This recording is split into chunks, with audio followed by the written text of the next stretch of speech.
Hi guys, it's Rachel, and I'm going to talk to you today with some science fiction book talks, recommended reads for your 40 and 4th.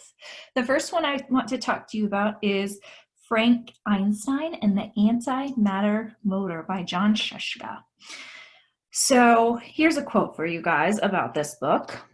I never thought science could be funny until I read Frank Einstein. So this is a quote by Jeff Kinney, who you may recognize as the author of the Diary of a Wimpy Kid series. So if that isn't enough to convince you to read it, let me tell you just a little bit about it. So Frank Einstein is a kid genius and inventor who loves nothing more than building things in his garage lab. And when a lightning strike brings his robots Clink and Clank to life, Frank is thrilled. Even though Clink is a bit more sarcastic and Clank is a bit more emotional than he had originally intended. And of course, what would this story be without Frank's nemesis, T. Edison, who of course is busy with his evil plans for world domination. So this is the first in a series, and it has tons of humor and drawings like you would find in the Wimpy Kid books. So if you're a fan of that and looking to fulfill your science fiction genre, I would highly suggest checking this one out, Frank Einstein series. Okay, next I'm going to talk about Sal and Gabi Break the Universe by Carlos Hernandez. This is another one of those Rick Riordan presents that I had talked about in my traditional literature book talks, but this has a more science fiction spin. It's not mythology based. So Sal is a Cuban American kid who has a unique ability. He can rip holes in the universe and pull objects and people into his own universe. And he has a fairly easy time hiding this fact from people because he's also an amateur magician who's always performing new tricks, but of course refusing to reveal his secrets. But the only person that he can't fool is his classmate Gabi. Gabi is much too logical to be taken in by Sal's explanation that the raw chicken that appeared in the class bully's locker was just a magic trick. And Gabi will not stop until she discovers the truth. But as Sal and Gabi become friends and begin to explore his talent even more, they realize that what they are doing might have bigger consequences than they realized. So this is Sal and Gabi Break the Universe, and there is a sequel coming out soon. Sal and Gabi Fix the Universe. Spoilers.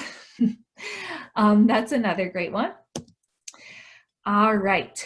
Edge of Extinction is the series. The Arc Plan is the title by Laura Martin.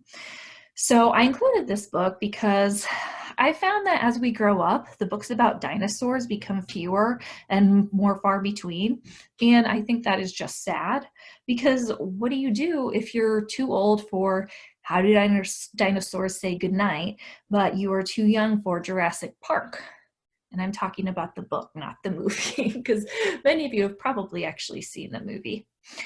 So the answer is you read the Edge of Extinction series, of course. So in Sky's world, Sky being our main character, scientists were able to clone dinosaurs about 150 years ago, and you can probably guess what happened. So now dinosaurs rule the world, and the humans that are left live in underground compounds for protection.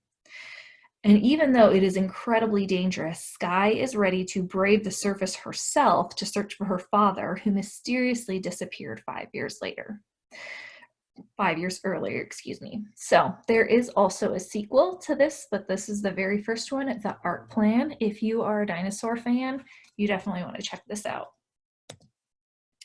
All right, next, Star Wars Smugglers Run by Greg Rucka. Okay, Star Wars fans, I hope you realize that reading Star Wars books can count toward your science fiction genre. And if you're feeling kind of over all of the stories you already know from watching the movies, then don't worry because there are a bunch of Star Wars books out there with completely original stories like this one. So this story follows Han Solo and Chewbacca on an adventure that occurs after they join the rebellion, but before they defeat the Empire. So they are on a mission for the rebellion, but Han still has a price on his head from Jabba the Hutt, meaning that he has to go behind enemy lines to save a rebel soldier while every bounty hunter in the galaxy is after him. Even if you are new to Star Wars, this is a really fun, action-packed read.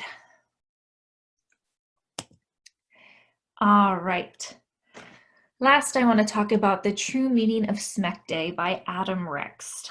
So, in The True Meaning of Smek Day, aliens called the Boov have colonized the Earth, renamed it Smekland, and forced all Americans to relocate to Florida.